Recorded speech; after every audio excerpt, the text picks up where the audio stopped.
Bato-bato sa langit ang tamaan, wag magalit. Katotohanan lang ang balitang ginagamit.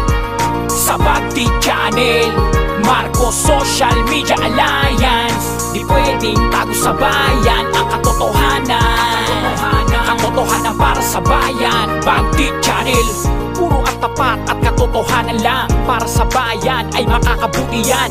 Walang bias at maling gawain, walang buhaya, lahat makakakain. Sino ba ang tunay na merong puso? Siya dapat umupo, siya ang dapat mamuno. Lahat katotohanan dito, hindi man luloko, tapat sa Pilipino.